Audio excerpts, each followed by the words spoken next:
Eh bah salut les héros, c'est Hiro, j'espère que vous allez bien. Comme d'habitude, on se retrouve pour une nouvelle petite vidéo. Et comme vous pouvez le voir, comme vous pouvez le constater, incroyable, ça sera la première vidéo de la chaîne sans chapeau, ni bonnet, ni couvre-chef. Puisque je n'en retrouve absolument aucun. Voilà, ça arrive, mais du coup, vous pouvez voir ma magnifique chevelure étincelante. Et surtout, vous pouvez voir que ça fait, eh bien, vraiment plusieurs mois que je ne vais plus chez le coiffeur. Voilà, du coup, j'ai cette magnifique coupe ridicule. Vous inquiétez pas, je vais vous épargner ce supplice pour les prochaines vidéos, puisque je vais m'affairer à retrouver un couvre-chef digne de ce nom. Mais si vous êtes là, c'est pas pour parler de ma magnifique chevelure, mais bel et bien pour l'ADH, la petite vidéo, là, notre petit rendez-vous du mois, qui sera encore une fois divisé en deux parties. Vous aurez la première partie là aujourd'hui, et puis d'ici quelques jours la deuxième partie, puisque pour ceux qui ne connaissent pas l'ADH, eh bien il s'agit de mes achats manga du mois, et du coup, on va commencer comme ça doucement, juste après le générique.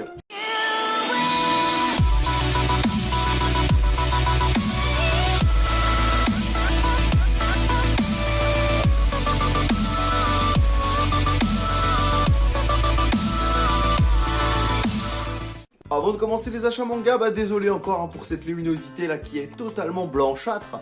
Simplement, je tourne en face de ma fenêtre et comme à son habitude, aujourd'hui il fait magnifiquement beau, ciel gris et toute luminosité blanche.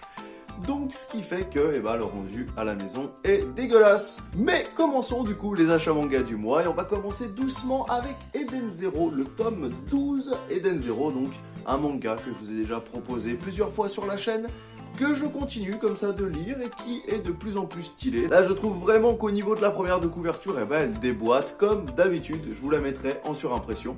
Mais vraiment je kiffe beaucoup. Bon, pour Eden Zero, si vous suivez la chaîne depuis un petit moment, vous savez que c'est Hiro Mashima, l'auteur de Fairy Tail, qui est derrière l'œuvre et qu'elle est publiée chez Pika Édition Shonen. Et pour un prix classique, à peu près 7 €, je crois que c'était 6,95 €.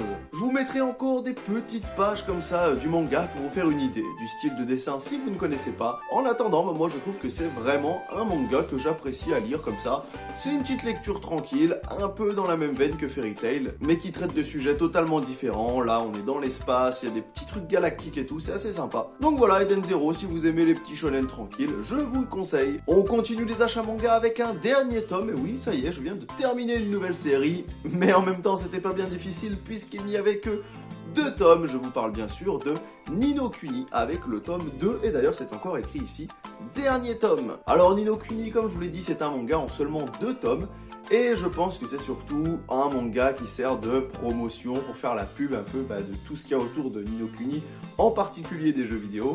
Ça se lit bien, mais c'est pas incroyable. Très clairement, si vous n'êtes pas fan de l'univers de Ni no Kuni, et si vous jouez pas spécialement aux jeux vidéo, je vous conseille pas spécialement de le lire. C'est pas vraiment le truc le plus transcendant, le plus incroyable que j'ai lu. Pour ce qui est du tome en lui-même, je trouve que la première couverture est quand même assez stylée, mais comme je l'ai dit, l'histoire elle casse pas 3 pattes à un canard, donc très clairement laissez tomber si vous n'êtes pas fan de l'univers. C'est un manga de Rankuze avec forcément la supervision de Level 5, et ça vient de chez Mana Books. Petite parenthèse, si vraiment vous êtes un très gros fan de Isekai, alors peut-être que ça vous plaira. Enfin bon, passons à la suite, puisque ce mois-ci j'ai décidé de me procurer 2 mangas, le tome 1 et le tome 2 tout simplement, d'une œuvre qui s'est terminée il n'y a pas très longtemps, et je me suis dit allez, pourquoi pas me lancer. Ça vient en plus d'un auteur qui avait fait un manga que j'avais surkiffé.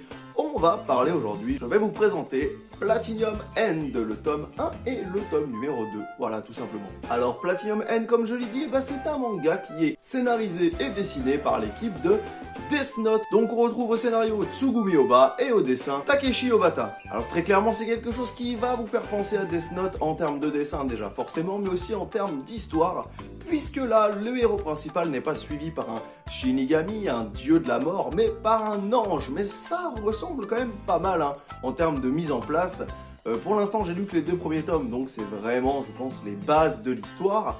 Mais si vous êtes un gros fan de Death Note, ça pourra peut-être vous plaire. Alors forcément comme d'habitude, j'ai demandé autour de moi ce que les gens pensaient du manga, et certains retours que j'ai eu m'ont dit que plus le manga passe, moins il est quali, donc je verrai bien en attendant. N'hésitez pas, si vous connaissez et que vous avez terminé, à me dire ce que vous en pensez. Bien entendu sans spoil, mais n'hésitez pas à me dire si vous avez aimé le manga. Comme je l'ai dit, donc au scénario c'est Tsugumi Ohba, et on retrouve au dessin Takeshi Obata. C'est édité chez Kaze Shonen Up, Et pour le prix, je crois que c'était encore un prix standard, on est aux alentours de 7 € le tome. En attendant, comme je vous l'ai dit, si vraiment vous kiffez l'univers de Death Note et la petite patte comme ça graphique du dessinateur, et n'hésitez pas à vous lancer sur Platinum End. Allez, on va terminer la première partie de ces achats manga avec du coup un manga que je surkiffe. Je pense que voilà, celui-là ça fait partie de mes préférés, que j'attends comme ça à chaque sortie. Je vais bien entendu parler de One Punch Man, le tome numéro 22, un tome que j'attendais beaucoup et qui est incroyable. Clairement, si vous êtes fan de One Punch Man et que vous êtes en train de suivre le manga, oui, ce tome est vraiment cool. Bien entendu, je sais qu'il y a des gens qui ont été déçus par la partie 2 de l'animé. Comme je l'ai déjà dit, ne vous inquiétez pas, en manga, c'est quali du début à la fin. En tout cas, jusqu'au tome 22. Au scénario original, on retrouve One, bien connu aussi pour Mob Psycho 100, et bien entendu au dessin on retrouve le grand dieu que je surkiffe, Yusuke Murata. C'est édité chez Kurokawa et pour celui-là vous en aurez pour le prix, encore une fois, d'un tome standard. Petite particularité de ce tome, et je crois que c'est le retour des petits triptyques, puisque si on fait glisser comme ça, hop, la petite couverture, et bien on se retrouve comme ça avec la première partie d'un futur triptyque comme on avait pu avoir du coup pour les 3 tomes précédents je crois. En attendant, je trouve ça super original, même si comme je l'avais déjà dit, je pense pas que beaucoup de personnes rangent leur manga de cette façon malheureusement. Et bien voilà qui met fin à la première partie de l'ADH de ce mois-ci. Nous on se retrouve très rapidement pour une prochaine vidéo et surtout pour la partie 2 de l'ADH. Si la vidéo vous a plu, si vous voulez voir d'autres vidéos, n'hésitez pas à vous balader sur la chaîne, à mettre le petit pouce vers le haut,